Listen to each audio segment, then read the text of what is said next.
Welcome back to Chitchat with Trenton. Today, I will be talking about A Foolish Floridian, the book of Boba Fett, and amazing alligators. So let's get started, shall we?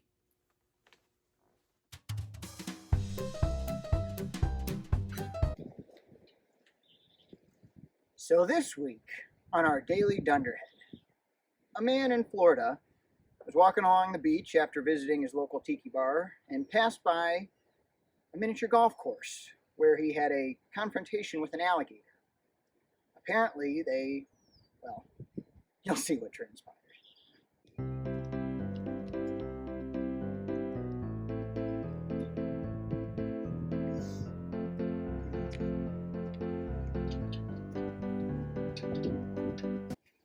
Hey there, you pretty gator. Why are you looking at me like that? Hey, stop it. Stop looking at me like that. I don't like the way you're looking at me. I'm telling you, you better knock it off right now.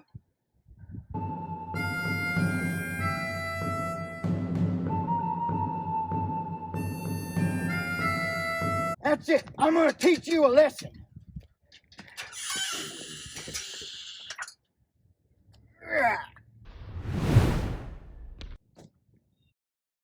Take that, you reptile.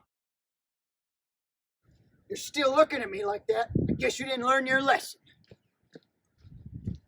This'll teach ya. Ah!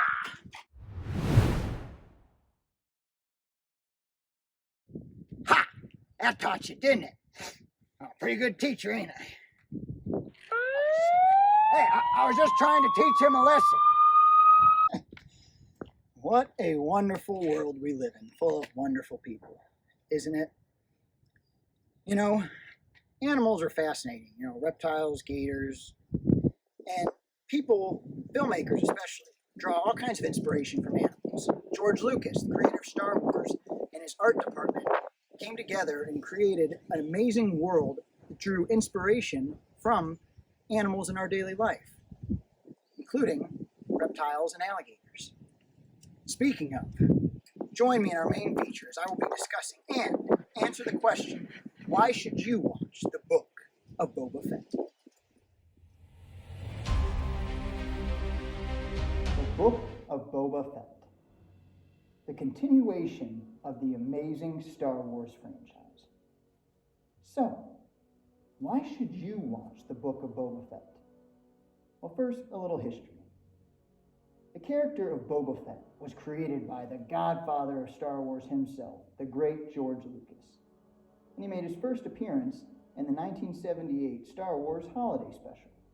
And then he continued on making appearances in The Empire Strikes Back and Return of the Jedi.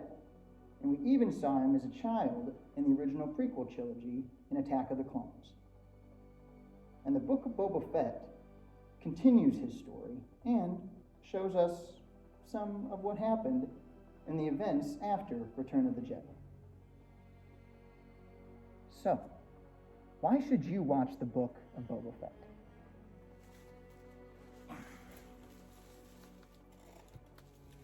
Well, the book of Boba Fett is a must-see for Star Wars fans.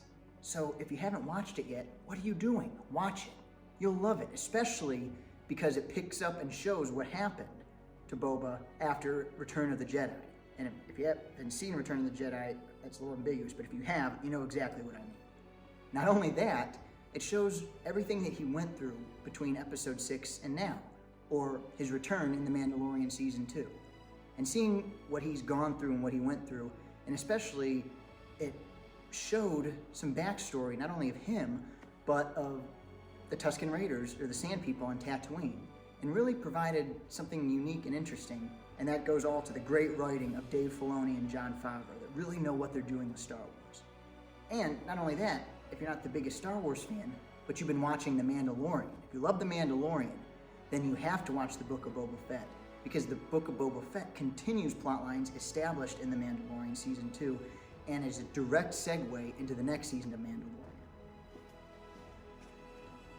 Not only that, but the Book of Boba Fett has some really just amazing familiar faces from Star Wars and new faces, faces that we haven't gotten to see in a live version before. And so with the writing behind Jon Favreau and Dave Filoni, they were able to introduce some new characters that if you're a fan of the animated series and all the other Star Wars lore, you can recognize. And it's just really a celebration of all that is Star Wars, seeing these old faces coming back from the films and from The Mandalorian and the animated series, and then new faces that for the first time ever, we're getting a live version of them. So it's really exciting.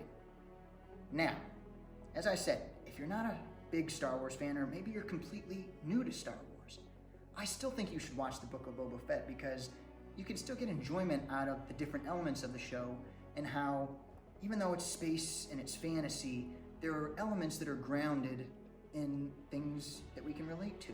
Friendship, loyalty, the drive to pursue what you want, and just some really interesting things of what are you willing to do to achieve your goals. And if that doesn't sell you, well, why not become a Star Wars fan? It's a great place to start, because you can see all these new characters and see where they come from, and then you can go back and see where they began, see their origin stories, and watch the films. I know so many people that have done that with the sequel trilogy. They saw the sequel trilogy and then went back and watched the original and prequel trilogy and still got enjoyment out of it. So I still think you can watch the show and get some form of enjoyment out of it, and then you can say, all right, I like this. I want to see where all this began, how it all started. And then the doors to the Star Wars universe are open to you to enjoy. Now, if all of that isn't for you, then maybe you'll appreciate the artistic and visuals and cinematography of the Book of Boba Fett. Because Jon Favreau, Dave Filoni, and under the directorial guise of Robert Rodriguez, have really crafted this show that is really visually stunning. So if you can appreciate the art behind cinematography and really enjoy some spectacular visuals, then you'll love the Book of Boba Fett. It has great CGI, it has amazingly realistic special effects, and just think about all these space battles and all these epic things that they're able to do, and the fact they can make it look so realistic and entertaining is just so enjoyable. Not only that, but because it continues the Star Wars franchise, there are further shows coming out that you can be a part of by enjoying this universe. In May, we have the Obi-Wan Kenobi series, which I think is going to be absolutely amazing. And in the future, at the end of this year or next year, we have The Mandalorian Season 3. And like I said, you have to see the Book of Boba Fett in order to watch The Mandalorian Season 3, because really, the last 3 episodes of the Book of Boba Fett are sort of like the first 3 episodes of Mandalorian Season 3. No spoilers. But like I said, you have to see it, because it's just great. And we have the Ahsoka Tano series coming out within the next year or two. And so all these stories are going to be so interweaved that if you miss this series, you're really going to be missing out. And it's a good series to just really enjoy. Something really amazing about the Book of Boba Fett is the return of the Rancor. Yes, for those Star Wars fans that know what I'm talking about, the Rancor, the creature from Return of the Jedi. Seeing a new Rancor in the Book of Boba Fett is absolutely great. And I always really loved how George Lucas was able to create these fantastic creatures when he and his art department got inspiration from things in our real world, animals and different things like that. And the Rancor kind of always reminded me of a cross between like a bear and an alligator, especially his teeth. And speaking of alligators, it's time for our last segment of the day, Amazing Alligators. You know, alligators really are amazing. So alligators are related to crocodiles. That's their closest living relative. And they appeared on Earth around 95 million years ago. Isn't that amazing? And they're related to birds. Hey, how cool is that? So what is the difference between an alligator and a crocodile? Well, there are several differences, but the main differences, at least 2 of them, can be found up here on their head. For instance, alligators have a wide and paddle-shaped nose, and more rounded, whereas crocodiles have a pointed, more V-shaped nose. And in their mouth with their teeth, crocodiles have what is called an interdigitated smile, meaning their teeth come together when their upper and lower jaws come together, which means you can see all their teeth. Alligators, however, are more like humans, and they have somewhat of an overbite. So when their jaws come together, the upper jaw fits in front of the lower jaw, so you can only see their upper jaw when their mouth is closed.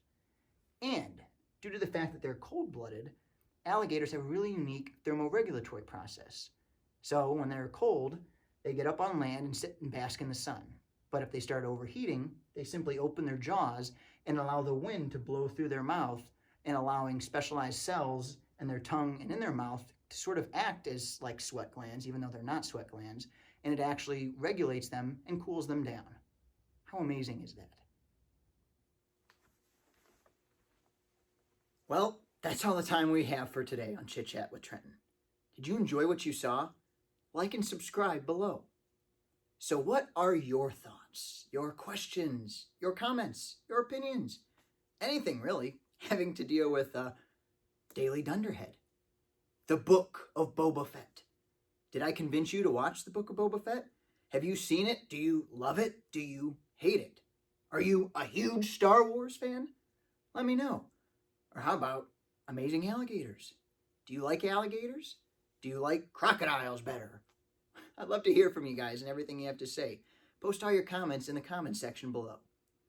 Thank you so much for stopping by. Please join me next week on Chit Chat with Trenton, as I will be discussing a dim-witted depositor, the Batman, and bright bats. Thanks for stopping by. And remember, I'm Trenton, and today I talked about A Foolish Floridian, the Book of Boba Fett, and Amazing Alligators.